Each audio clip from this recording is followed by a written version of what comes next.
kok bisa Ah, jatuh? mati. Gimana dong? Aku harus cari penggantinya, tapi ada yang bagus kayak gini. Tenang, zaman sekarang banyak kualitas yang sama tapi harga lebih murah. Seriusan? Benar. Harganya lebih murah. Betul, lebih murah dengan kualitas yang sama. Dengan sama, kameranya juga. Betul. Dari luar negeri kan? Aku nggak mau dari negara yang ece-ece. Tenang, kualitasnya sama tapi harga lebih murah. Sudah sholat duha belum? Belum. Yuk kita sholat duha dulu supaya dimudahkan rezekinya. Amin. Assalamualaikum warahmatullahi wabarakatuh. Apa kabar santri SMP IT Rahmania? Semoga kalian senantiasa dalam keadaan sehat walafiat ya. Bertemu kembali dengan Ibu Berlian dalam pelajaran ilmu pengetahuan sosial. Hari ini kita akan mempelajari tentang ketergantungan antar uang dan pengaruhnya terhadap kesejahteraan masyarakat. Adapun kompetensi dasar dari pembelajaran kali ini adalah sebagai berikut dan tujuan pembelajarannya. Dari drama yang sudah kalian saksikan, maka muncul pertanyaan, kenapa sih suatu negara dapat menjual barang dengan harga yang murah tapi kualitasnya sama dengan barang yang diproduksi oleh negara lain yang lebih mahal? Kalian simak videonya dengan baik ya, agar menemukan jawabannya. Baiknya kita mulai dengan membaca basmalah. Bismillahirrohmanirrohim. Kita akan mempelajari tentang perdagangan internasional. Apa sih perdagangan internasional itu? Yaitu proses pertukaran barang dan jasa antara dua negara atau lebih dengan tujuan tentunya untuk mendapatkan keuntungan atau bahasa ekonominya adalah laba. Jika kita berbicara tentang perdagangan internasional, tentunya terbesit dalam pikiran kalian apa coba? Benar, yaitu ekspor dan impor. Apa sih ekspor itu? Ekspor adalah kegiatan mengirimkan barang ke luar negeri. Sementara impor adalah kegiatan mendatangkan barang dari luar negeri. Orang atau pelaku ekspor disebut eksportir, sedangkan pelaku atau orang yang melakukan kegiatan impor yaitu importir. Sekarang apa sih perbedaan perdagangan dalam negeri dengan perdagangan internasional? Yang pertama yaitu tentunya perdagangan dalam negeri dilakukan di negara itu sendiri, sementara perdagangan internasional antar negara. Yang kedua, pembeli dan penjual cenderung bertemu atau berinteraksi langsung untuk perdagangan dalam negeri. Sementara di perdagangan internasional, kita tentunya tidak perlu ke Singapura untuk memberi barang di Singapura. Cukup melalui gadget saja, artinya tidak bertemu secara langsung karena ongkosnya juga besar ya. Selanjutnya, mata uang yang digunakan sama untuk perdagangan dalam negeri, sementara perdagangan internasional menggunakan mata uang yang berbeda. Tentunya jika kita ingin melakukan perdagangan dengan Singapura, maka kita menggunakan alat pembayarannya adalah apa yo? Mata uang Singapura.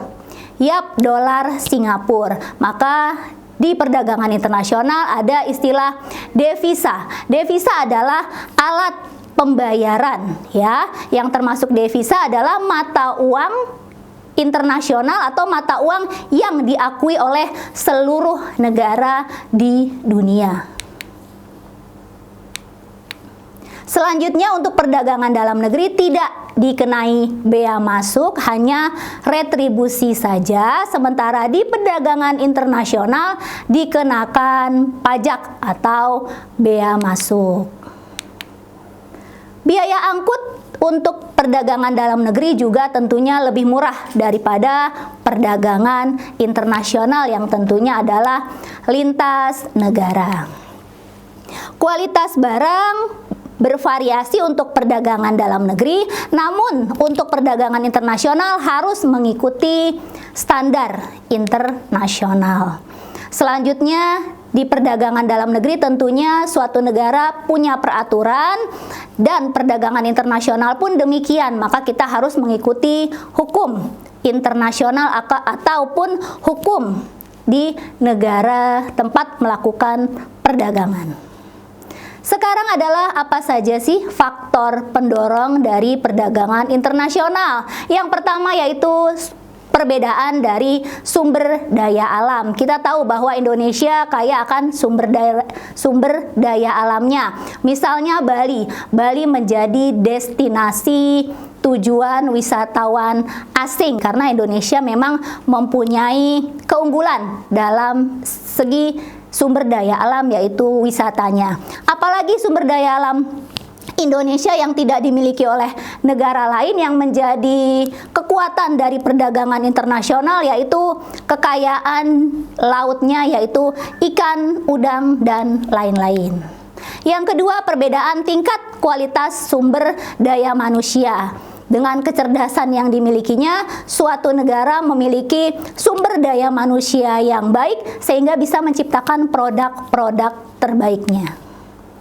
Tentunya, pengaruh ilmu pengetahuan dan teknologi sangat berpengaruh untuk mendorong terciptanya produk yang berkualitas. Seperti contoh drama tadi, dengan ilmu pengetahuan dan teknologi yang tinggi, Cina contohnya mereka dapat memproduksi barang dengan kualitas baik, hampir sama dengan barang bermerek lainnya, namun harganya lebih murah. Selanjutnya, perbedaan budaya suatu bangsa. Di Indonesia saja banyak perbedaan budayanya atau terdiri dari beragam budaya. Apalagi dengan negara lain, tentunya kita memiliki budaya yang berbeda. Perbedaan kebudayaan tersebut seperti batik Indonesia.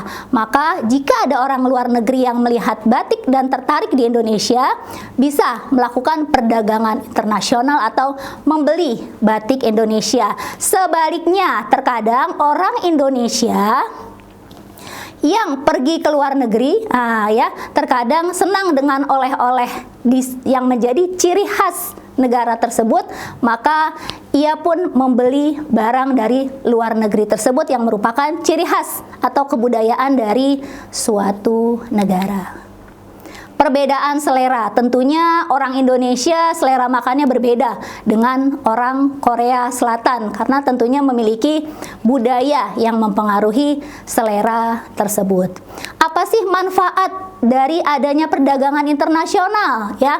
Bahwa setiap negara bisa memenuhi kebutuhan barang dan jasanya. Contohnya tadi, handphone dalam drama tadi jatuh, namun masih bisa mendapatkan barang dengan kualitas yang sama dengan harga murah.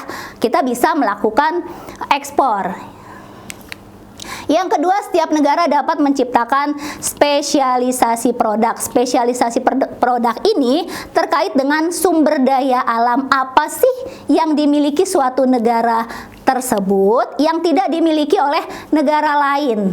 Ya, misalnya Indonesia sudah terkenal dengan batiknya, maka orang atau pengusaha Indonesia yang menggeluti batik hendaknya menjaga kualitas dari batik itu sendiri, sehingga jika ada turis atau wisatawan asing yang ingin mencari batik, langsung terbesit Indonesia. Jikapun ada yang ingin menyamai produk tersebut, tidak bisa karena teksturnya, spesifikasinya, kelembutan bahannya, coraknya itu sangat diperhatikan, ya, sehingga menjadi spesialisasi atau ciri khas produk suatu negara. Itu keunggulannya kalau kita melakukan spesialisasi produk. Yang ketiga, tentunya bukan hanya mencari keuntungan tapi bisa mempererat hubungan persahabatan antar negara. Yang selanjutnya, tentunya suatu negara yang melakukan perdagangan internasional akan mendapatkan devisa atau mata uang asing yang berlaku secara internasional, mendorong kemajuan iptek karena tentunya tidak ada suatu negara pun yang tidak ingin produknya laku di pasaran internasional karena merupakan kebanggaan tersendiri jika produk dalam negeri bisa dijual di negara lain. Maka masing-masing negara akan mendorong kemajuan ipteknya sehingga bisa menciptakan produk yang terbaik.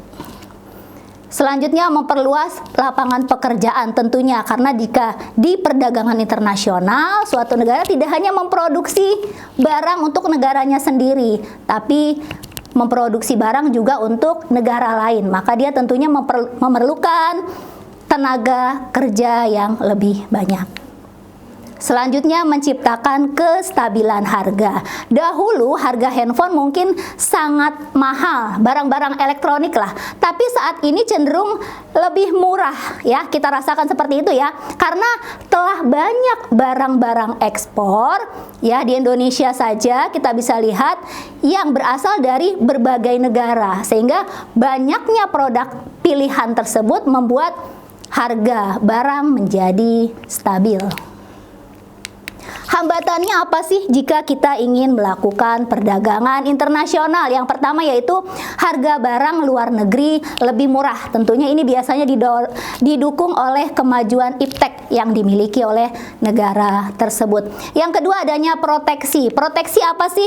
Yaitu kebijakan untuk melindungi produk dalam negeri. Biasanya proteksi dilakukan oleh pemerintah terhadap pengusaha-pengusaha di dalam negeri agar produknya bisa bersaing dengan produk dari luar negeri.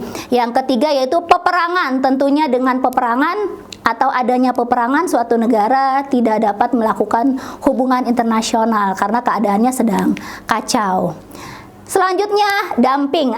Inilah salah satunya yang menjawab pertanyaan tadi, kenapa suatu negara dapat menjual barang lebih murah. Ini merupakan suatu strategi yang dilakukan oleh suatu negara, contohnya Cina ya, supaya produknya laku di negara lain atau dilaku secara saat melakukan perdagangan internasional, maka dia menjual barang di luar negeri lebih murah daripada produk dalam negeri atau produk di Cina itu sendiri. Selanjutnya adalah pertentangan politik. Jika suatu negara sudah terjadi hubungan yang kurang baik, biasanya mereka enggan melakukan perdagangan internasional.